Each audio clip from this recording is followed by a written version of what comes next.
اچھا یہ نورا فتح ٹرینڈ اور ملائکہ اروڑا ٹرینڈ نہیں ہے کہ جو لوگ اپنا جو میں کیا کہوں کہ جو پیچھے اتنا مطلب مال ایسے آپ کس طریقے کے لفظوں میں بولوں مجھے مطلب اچھا نہیں لگتا جی اس کو ہم اپنے دیکھیے میں صرف اتنا کہہ کے آپ کی بات کو آگے بڑھاؤں گا بٹس اتنے بڑے اچھے لگتے ہیں. جو خوبصورتی ہے نا جی وہ اللہ نے سٹل چیزوں میں رکھی ہے. اب دیکھیں میں آپ کو ایگزامپل دیتی ہوں. میں کراچی سے ہوں, ٹھیک ہے نا. کراچی کی لڑکیاں الگ سی ہوتی ہیں, لمبی لمبی ہوتی ہیں, پتلی پتلی ہوتی ہیں, تھوڑی سی صحت مند بھی ہوں گی. تو ایسے نہیں ہوگا کہ ان کے بس مطلب اتنے بڑے ہوں یا ان کا شولڈر سائز یا ایسے کچھ. پنجاب کی لڑکیاں ذرا بھری بھری ہوتی ہیں, چوڑی چوڑی ہوتی ہیں, لمبی لمبی ہوتی ہیں, پتہ چل رہا ہوتا ہے پنجاب کی جگریاں ہیں, ٹھیک ہے نا, پنجاب کی ہیں, کھائی پی ہیں. تو کراچی, لاہور اس طرح کی چیزوں میں فرق ہوتا ہے. پھر بلوچی لڑکیاں دیکھ لیں, ان کا تھوڑا سا الگ سسٹم ہوتا ہے, ان کی فگر الگ ہوتی ہے. پٹھانی دیکھ لیں, ان کا الگ فگر ہوتا ہے. ہر کلچر کی الگ الگ خوبصورتی ہے. اب اگر میں کراچی والی ہو کے میں کہوں نہیں میں نے تو پنجاب جیسی لڑکی لگنا ہے, میں تو جٹنی لگنا چاہتی ہوں, ذرا میں چوڑی چوڑی, میں ذرا تو بھائی تو پھر الگ شوق ہے نا. اس کے لیے مجھے پورا ایک ٹرانسفارم ہونا پڑے گا, کیا کیا سرجیکل پروسیس کروانے پڑیں گے اپنی باڈی کے اندر. اسی طرح پنجاب کی لڑکی جو جٹنی ہے, بھری بھری ہے جسم سے, اور وہ کہے کہ نہیں میں تو اس طرح سوکھی سوکھی ذرا یہ اس طرح کی کراچی والی لڑکی اسٹائل کی تو اس کے لیے بڑا ایک لمبا پروسیس اس کو بھی گزرنا پڑے گا. تو ہم یہ ذرا ڈائیورٹ نہیں کر دیتے چیزوں کو, ہم اپنی بیوٹی کو بہت زیادہ انہینس کرنے کے چکروں میں, لائک جیسے میں کہی تھی ملائکہ اروڑا جی ہو گئی, نورا فتح اب ایک ٹرینڈ میں چل رہی ہے. اب ان کا جو بٹس کا سائز ہے, ہر عورت ہر لڑکی یہی ڈیمانڈ کرتی ہے کہ بھائی میرا بٹ سائز ہی. اب مرد اگر دیکھ رہے ہوتے ہیں کوئی ریلز اور اس میں ایک دم سے نورا فتح کہیں آ جاتی ہے تو نورا فتح کو ایسے ایسے دیکھا جا رہا ہوتا ہے, تب تک دیکھا جا رہا ہوتا ہے جب تک وہ اپنے گھر نہیں چلی جاتی. مطلب اس کو پیچھے سے بہت دیکھ رہے ہوتے ہیں. آپ سمجھ رہے, میں بڑے کھل کے لفظوں میں بات کروں گی. اور عورتیں بڑا انسیکیور ہوتی ہیں. پھر عورتیں کہتی ہیں اچھا تو میرے ہسبینڈ جو ہے تو وہ یہ پسند کر رہے ہیں, تو ہم کیوں نہ جا کے پھر بٹس اپنا امپلانٹ کرائیں. پھر بٹس امپلانٹ پہ آ جاتے ہیں. اب یہ بٹس امپلانٹ ہو جاتا ہے تو بندہ بیٹھنے کے جوگے رہتا ہے, بیٹھ سکتا ہے یا بس کھلوئے رہتا ہے. دیکھیے آپ کا ایک تو سوال کا جواب اس طرح ہے کہ ایک عام مقولہ ہے access of every thing is bad. ہاں, آپ بجائے اس کے کہ آپ ٹرینڈس پہ جائیں, ہاں, آپ کو اپنا یہ لگنا چاہیے. اور یہ ایک پروفیشنل ڈاکٹر کی بھی ذمہ داری ہے کہ وہ صرف پیسے بنانے کی مشین نہ بن جائے, اور وہ ان کو بتائے کہ آپ کے کیس میں یہ جو آپ کو انسیکیورٹی ہے کہ آپ کا میاں چونکہ وہ دیکھتا ہے اس لیے آپ نے یہ بننا ہے, یہ کوئی اچھا فیصلہ نہیں ہے. اور اللہ نے جو خوبصورتی رکھی ہے وہ آپ حیران ہوں گی, وہ اے سیمیٹری اور سیٹلٹی میں ہے. آپ کا اگر میں آج آپ کے چہرے پہ ایک ناک لگا دوں جو کہ انتہائی لمبی ہو اور یہاں تک آ رہی ہو, تو کیا آپ خوبصورت لگیں گی؟ بالکل نہیں.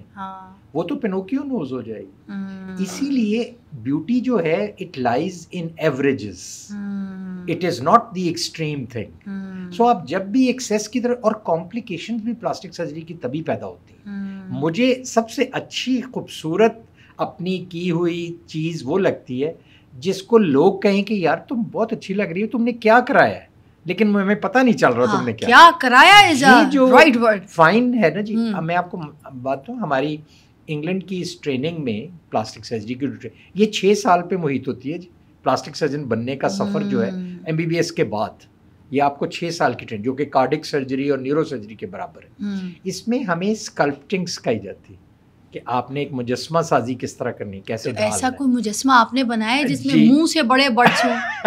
آپ بتائیں. آپ دیکھیے گا, ایک مجسمہ تو اچھا اس کے ساتھ ایک علم ہے. آپ کو ایسے ہی لگتا ہوگا کہ ہم جیسے دیکھ کے ہمیں جو اچھا لگے ہم اس طرح فیس بنا دیتے ہیں. ایک باقاعدہ علم ہمیں پڑھایا جاتا ہے جس کا مشکل سا لفظ ہے, اس کو کہتے ہیں اینتھروپومیٹری. ہم جب آپ کی تصویریں لیتے ہیں تو ہم جا کے اس کی میجرمنٹس اور ساری ٹرائنگل, جس طرح آپ نے سنا ہوگا گولڈن ٹرائنگل, یہ ہے 1/3 اور 2/3. آپ کے اگر فیس کو ڈیوائڈ کیا جائے تو یہ 1/3 ہے, یہ 1/3 ہے اور یہ 1/3. اسی طرح اگر آپ کی ناک کو دیکھا جائے تو اگر آپ کے آنکھ کے میڈیل سائڈ سے آخری جگہ سے ایک لائن ڈرا کی جائے تو آپ کے نتنوں کو اس کے درمیان ہونا چاہیے.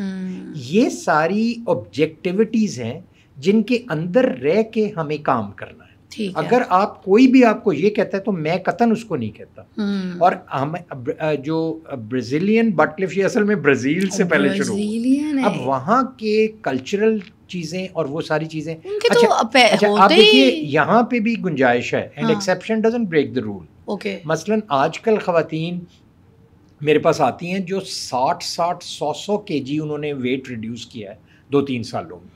کچھ thanks to Ozempic and Mounjaro and all that stuff, اور کچھ لڑکیوں نے باقاعدہ کیا ہوتا ہے، مردوں نے بھی کیا ہوتا ہے. اس کو ہم کہتے ہیں ممی میک اوور.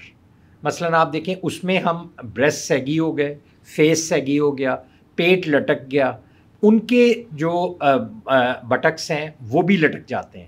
تو ہم جب ایبڈومینوپلاسٹی یا ان کا پیٹ کو ٹھیک کرتے ہیں تو ساتھ بٹس کو بھی اوپر لفٹ کر دیتے ہیں، کیونکہ وہ بہت برا لگتا ہے. اور ایک پورا فگر آپ کا بن گیا جن میں بازو بھی ہو گئے، تھائز بھی ہو گئیں. تو وہ پورے کا پورا آپ نے ایک پروفائل چینج کرنا ہے پیشنٹ.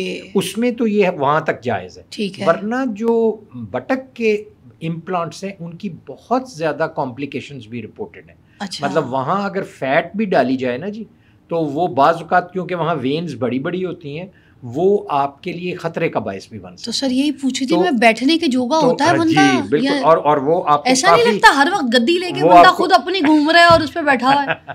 وہ آپ کو 2 ہفتے تک واقعی. اور کوئی دور سے دیکھے نا کسی کو جاتے ہوئے، جیسے آج کل بڑا ٹرینڈ میں ملائکہ اروڑا جی جب جا رہی ہوتی ہیں، لوگ پیچھے سے ان کو زیادہ تر آواز دیتے ہیں نا، فوٹوگرافرز بلاگرز ان کو پیچھے سے ہی آوازیں دیتے ہیں. تو جب وہ جا رہی ہوتی ہے تو مجھے ایسا لگتا ہے دیکھ کو دم دیے کسی نے. نہیں، میرا خیال ہے کہ آپ کو اس قسم کی کوئی بھی چیز، یہ جو ہم بری چیزیں سوچتے ہیں، how too much of access of access of every thing is bad. آپ کو اپنے ہر چیز اپنے کلچر اور اپنی پروپورشنز کے that's what I was seeing کہ جو کراچی کا ہے اس کو کراچی کے حساب سے اپنا تھوڑا بہت چھیڑ خان دیکھ کے خوبصورتی کا جو کرنے کا دل ہے، بٹ ناٹ لائک کہ آپ بالکل ہی کسی اور کلچر کے حساب سے برازیلین کلچر کو دیکھ کے یا کسی اور لڑکی ہے نا. اچھا مرد حضرات کیا آتے ہیں آپ کے پاس اپنی بیگمات کو لے کے کہ میری بیگم کی جو فیس ہے نا وہ بس آپ اس ہیروئن جیسا کر دیں، مادھوری دکشت کر دیں، تو یہ اس جیسی کر دیں یا اس جیسا کر دیں، کسی کی تصویر دکھا کے ایسے آپ کو بولتے ہیں کہ میری بیگم کا چہرہ بدل دیں، بس اس جیسی سرجری کر دیں، کرتے ہیں؟ اچھا جی، عام طور پہ ویسے ود آل ڈیو ریسپیکٹ وہ بیگمات کو لے کے ایسے جملے نہیں بولتے، گرل فرینڈس کو لاتے بیگمات کو لے کے تو وہ یہی کہتے ہیں کہ دیکھو جی بچیاں دی ماں ہے، میں تے کیا سب کچھ ٹھیک ہے، بس یہی ضد کرتی پئی. تو گرل فرینڈس کو اگر لے کر آتے ہیں میں زبان بندی رکھوں، لیکن یہ ہے کہ کیونکہ کانفیڈینشیلٹی آ جاتی ہے. سر بتانا چاہیے بات تو تھوڑا بہت لیکن نام نہیں لے رہے آپ، مگر جنرل بات تو بتائیں. آپ کو یہ بتاؤں کہ لوگوں کی سوچ، لیکن آپ کو بتاؤں ایک بہت ہی موٹی خاتون اپنے ساتھ ریکھا کی تصویر لے کے آتی ہے کہ میرے چہرے پہ اس طرح کا ناک بنا دیں، تو ہم اس کو کنونس کرنا یقین مانے بڑا مشکل ہوتا ہے.